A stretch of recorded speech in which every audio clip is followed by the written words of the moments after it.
knowing no one expects you to win, right? You get to play with a chip on your shoulder, and again, you have nothing to lose. So Lucas and Wallace, AUK and Elsiop could not be more juxtaposed in this in regards to experience, but doing great here in this set.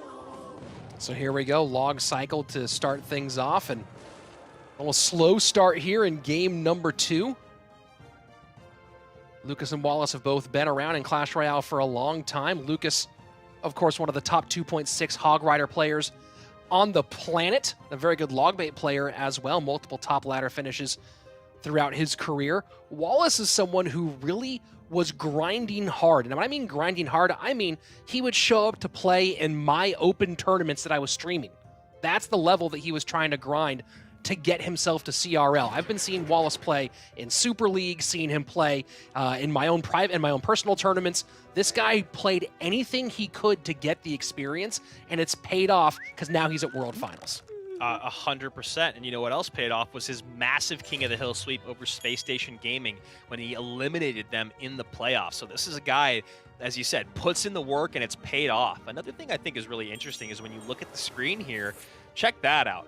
2 cards that are basically never banned in the opposing regions being banned. 2% by Balloon, 0% from the Fisherman, although both squads decided to still rock those bans here in 2v2, as opposed to Giant Skeleton NATO, the more traditional. Well, that's where we, I guess, see sort of the difference maybe is in the bans, but we've seen a lot of, and yeah, you'll talk about this too, that Mortar GY in 2v2, not so common in CRL West. So it looks like the head-to-head meta has at least a lot of similarities across the 2 regions, while maybe 2v2 from both bans and some deck play has a bit more variance across the 2 regions.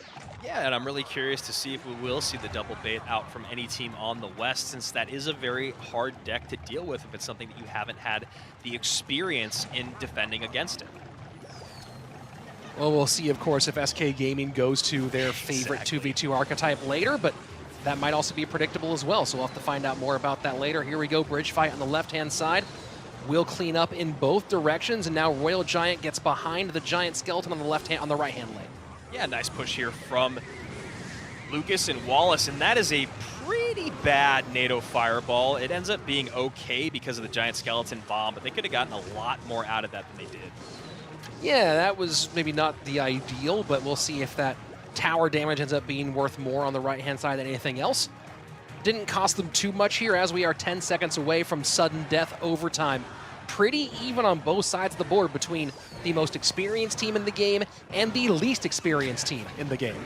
Yeah, that's such a crazy difference here, but right now Lucas and Wallace not letting it get to them as they keep the pressure up against AUK and Elsiop, who are technically losing right now, but really this is a game that is still completely up in the air.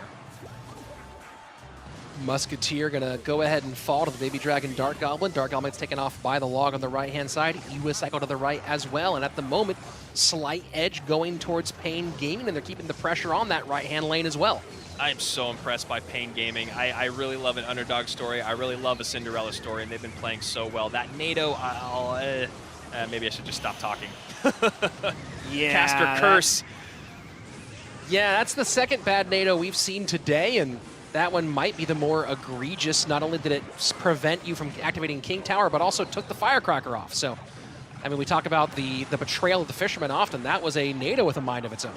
Yeah, absolutely. And that was also, you know, like we've said many times before, the curse to the caster. The moment you say everything's going right for one team, they make a big mistake. And, you know, missing a NATO is always brutal because late in the game, the ability to pull things together and clean things up easily or prevent a mistake, it just goes out the window. NATO is a really, really important card when you talk about getting deep into a match against Royal Giant.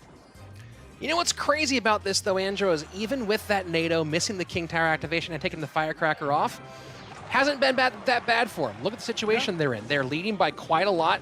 They have good defensive control right now. They're in a pretty good position. Pain Gaming might 2-0 this 2v2 set. I mean, I think they will. Honestly, right now, they've got a 500 damage lead and 20 seconds left. They've got decent spell power. Obviously, they're outmatched by their opponent in regards to that, but they really just need to get this pressure, keep this pressure up. That graveyard coming down means that the Lightning should not be able to get down in time, Rich. Royal Giant gets it on the right, on the bottom, 748. 4 seconds left. That's going to be it. Pain Gaming 2-0 sweeps Nova to open up their World Finals. Not the way everyone thought it was going to go. Obviously, Nova having an incredible 2v